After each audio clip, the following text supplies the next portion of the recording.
Hi everyone, my name is Corinthia Carter and I'm here to talk to you about MOVE, M-O-V-E, which is an organization founded on the principles of a man named John Africa. The group essentially believed in back to nature, and they somewhat shunned technology. They wanted, they would grow their own fruits, and just very natural, and they would also speak up against police violence and other issues, war and other stuff that were happening in the time. And again, they were founded in 1973. And they were also in Philadelphia, Pennsylvania.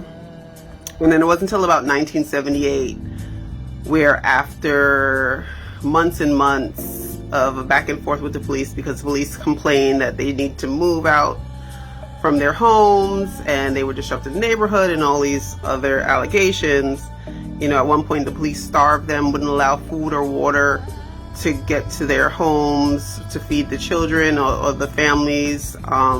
There was, prior to that, an incident where a baby was killed, was murdered because of a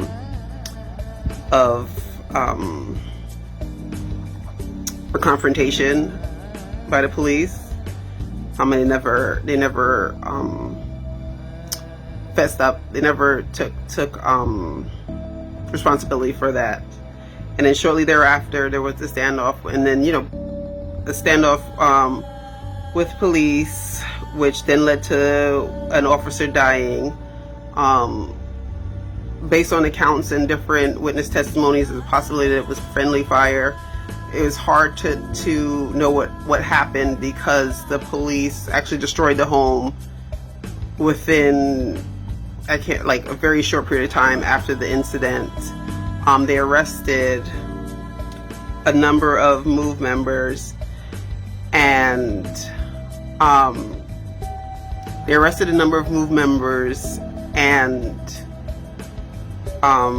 who remained in prison for many, many years. And I suggest folks, to find out more about that 1978 incident, look at a documentary called 40 Years a Prisoner, which I believe is on HBO Max. So after that, a number of folks went to prison. Of course, it was a corrupt government. The police, the mayor, if you could see it, and there's history in the Philadelphia Police Department. One can easily look up.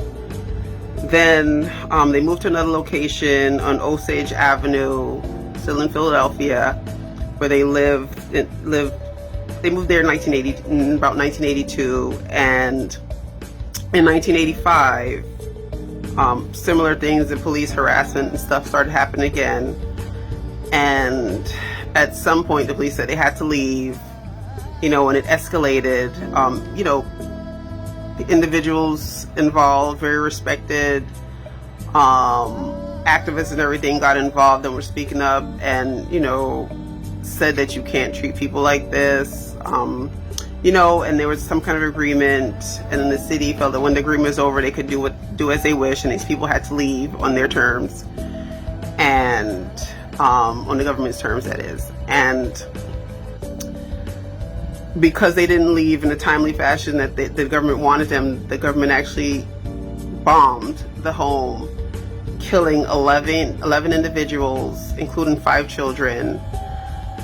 The fire department was told not to deal with the fire right away, and it ended up burning over 60 houses, and blocks were destroyed.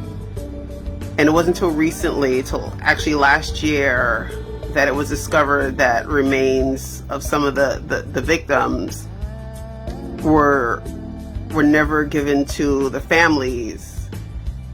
And just July 2021, it was found out that Penn State and Pennsylvania Avenue, not Pennsylvania, Pennsylvania, Penn State and Princeton had the remains of these family members, and they were going to return them to the family.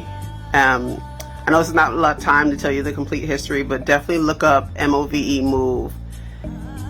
It's just something that people need to know. It's part of American history, and it happened here in this country not 100 years ago, but in many of our lifetimes. And it's important to know the history and know what the government is capable of. They dropped the bomb on citizens and did not care about what happened and what damage it caused and the lives. And that's MOVE. Thank you.